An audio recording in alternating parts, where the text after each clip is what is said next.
Assalamualaikum warahmatullahi wabarakatuh. Jadi kali ini penulis mau bahas soal konspirasi. Jadi konspirasi itu ya sebuah usaha bersama yang dilakukan oleh biasanya adalah perusahaan, pabrikan, lembaga. Nah, kita karena ngomong otomotif, ya kita ngomong dari sisi lembaganya, pabrikannya. Jadi konspirasi itu ya sebenarnya ada yang terbuka, diketahui orang, yang terbuka orang nggak sadar, yang tersembunyi orang nggak sadar, yang tersembunyi orang sadar. Jadi kalau yang tersembunyi orang sadar mungkin ini ya yang biasanya sering jadi teori konspirasi ini gitu ya. Terus sementara yang tersembunyi orang nggak sadar ya gak sing bahas. Ya penulis nggak tahu ya yang penulis bakal bahas ini termasuk kategori mana, karena ya ada yang tahu ada yang enggak. Kalau ya yang terbuka tapi banyak orang nggak tahu ya contohnya soal oli, soal kekentalan oli. Jadi dari pabrikan nyuruh pakai oli encer itu ya sebenarnya salah ya, karena harusnya beberapa kendaraan itu cocoknya kental. Kalau situasinya juga misalnya suhu panas, pemakaian lama ya butuhnya kental, karena yang namanya oli itu sangat tergantung pada kebutuhan.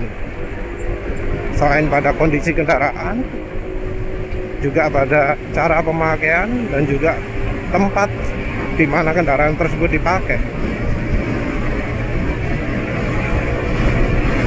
Orang tahu bahwa kalau di suhu dingin harus pakai suhu encer, tapi banyak yang nggak tahu bahwa kalau di suhu panas butuh suhu kental.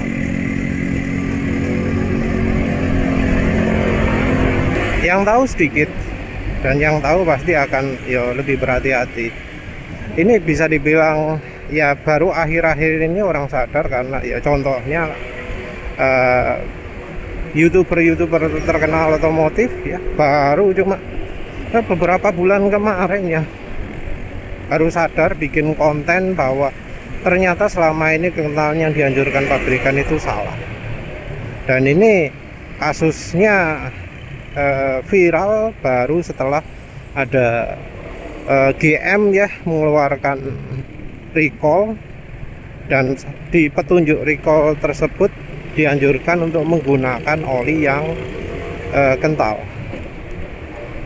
Jelas bahwa banyak YouTuber tersebut awam soal oli, bahkan termasuk yang terkenal sekalipun ya, bahkan termasuk yang kayak Sopo itu Motor Oil Kick, padahal dia certified dia ahli oli yang bersertifikasi, tapi yo gak ngerti bahwa harusnya oli itu disesuaikan dengan kebutuhan. Kalau kita lihat video dia sebelumnya, jelas bahwa dia itu rekomendasinya atau oli yang ia pergunakan untuk kendaraan pribadinya itu berdasarkan rekomendasi pabrikan. Jadi pernah dia ngomong soal apakah oli 5W30 atau 0W20 cukup, itu di kendaraan dia pakai 5W30 hanya karena yang 0W20 nggak tersedia. Jadi dia pinginnya adalah 0W20, dan dia nggak ngomong untuk menyesuaikan kekentalan oli berdasarkan kendaraan. Terus soal konspirasi berikutnya ya mungkin bukan konspirasi ya, tapi lebih ke iklan ya. Seringnya itu kebanyakan iklan, contohnya kendaraan hibrid. Hibrid dibilang sebagai solusi yang sempurna ya, entah ya, karena kendaraan hibrid itu kan sesuatu yang baru. Umur kendaraan hibrid ya paling cuma 2-3 tahun lah maksimal.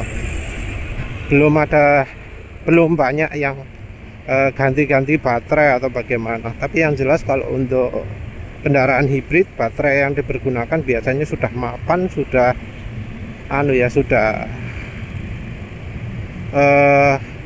mature ya, sudah tinggi. Nah, kalau konspirasinya adalah kendaraan hibrid dan kendaraan listrik. Jadi penganutnya beda. Kalau di bidang otomotif itu antara aliran Jepang dan aliran Eropa dan Cina itu beda. Jadi Amerika mungkin ya, Amerika, Eropa, Cina. Jadi kalau Eropa, Amerika, Cina itu wah getol banget, listrik full 100% listrik. Gak ono mesinnya belas. Jarang sekali yang menawarkan solusi genset. Jadi beberapa itu kan menawarkan solusi genset ya, kendaraan listrik yang dikasih power generator. Entah yang kendaraan genset itu baterainya berapa ya, tapi koyo yang fullnya kendaraan gensetnya ya.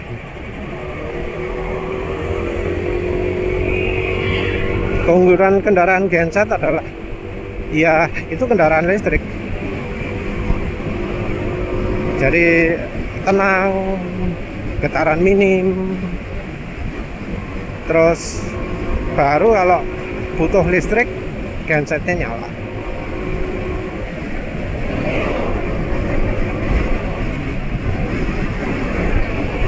Entah mengapa gensetnya ini kadang kapasitasnya juga besar.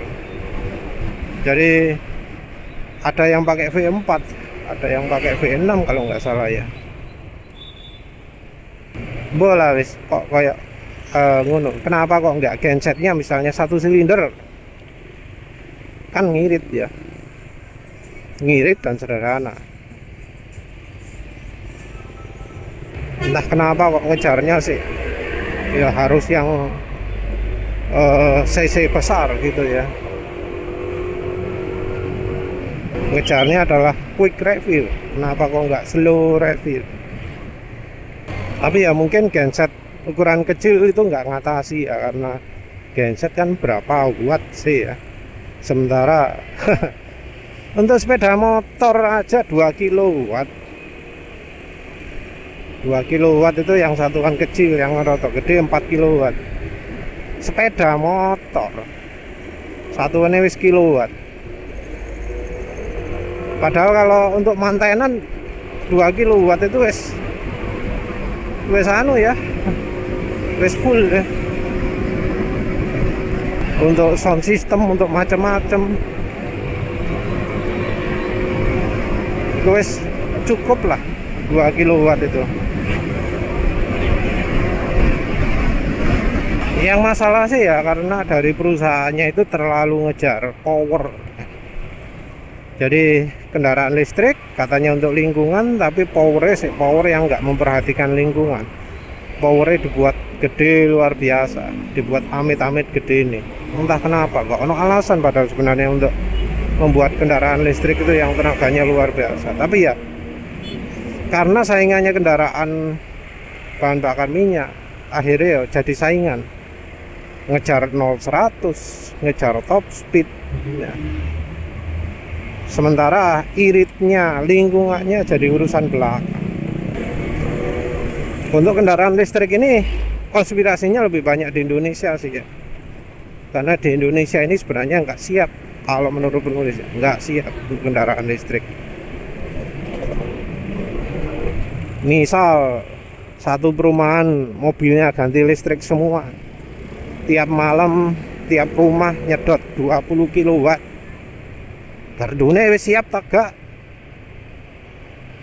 Jangan-jangan gardune cuma 100 kW, yang kalau untuk kondisi normal tiap rumah 2200 watt atau ya 3000 berapa watt itu cukup. Yang berikutnya adalah soal devisa. Katanya kalau bahan bakar minyak itu impor minyaknya. Harga minyak kalau untuk tiap orangnya wis kita ngitung tiap orang ya.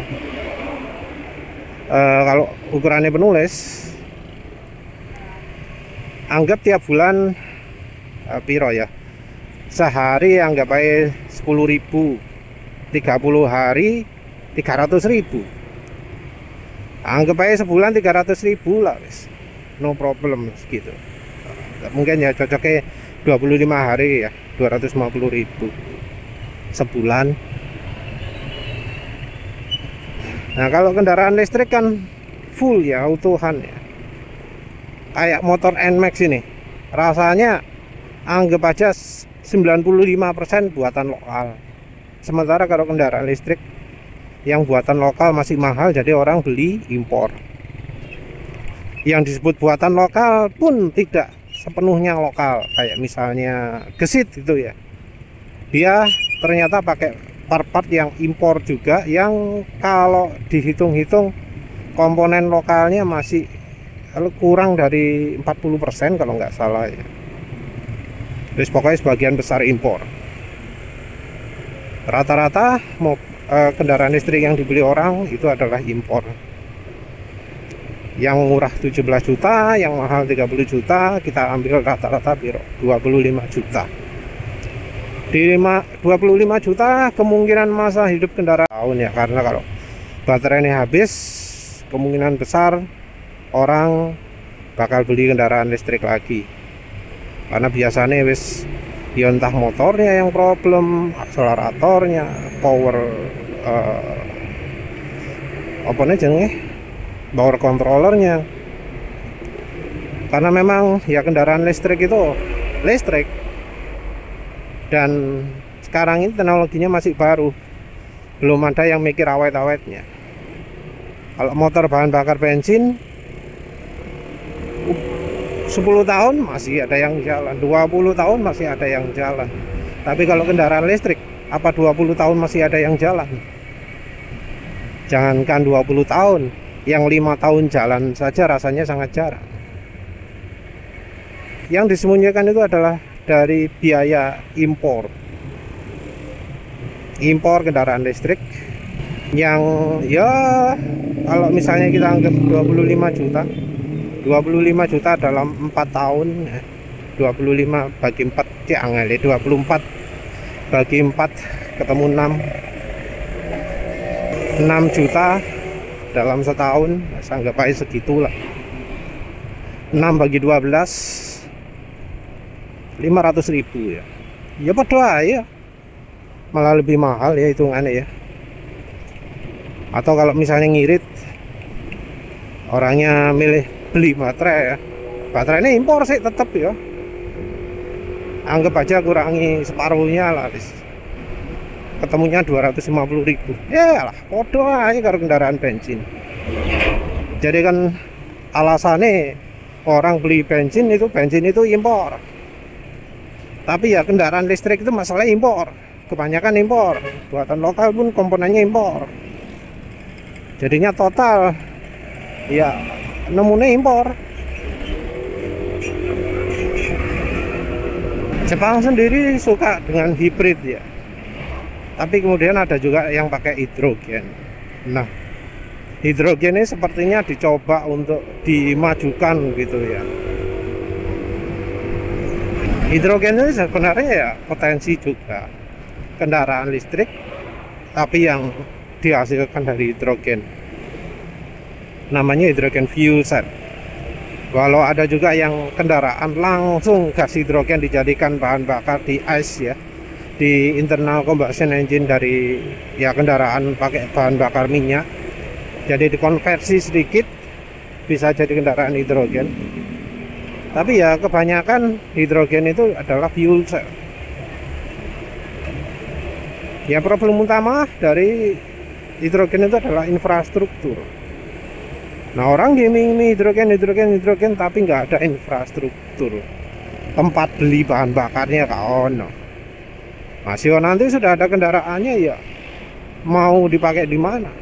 Jadi kendaraan itu baru akan dijual kalau ada yang jual hidrogennya. Sebenarnya di luar negeri sudah ada yang jalan pakai kendaraan hidrogen, tapi ya gitu, tempat pengisiannya itu yang jadi masalah karena cukup langka bahkan untuk ya yang mestinya populer. Terus soal Cina memasukkan yang kendaraan listrik, Ya yang masalah sih ya karena kendaraan listrik yang lain itu enggak inovatif ya, modelnya terlalu apa ya, biasa gitu. Ya sebenarnya kendaraan listrik itu jadi apa ya, jadi awal dimana bentuk kendaraan itu bisa sama persis dengan prototipenya, bahkan lebih modern dan lebih canggih daripada prototipe.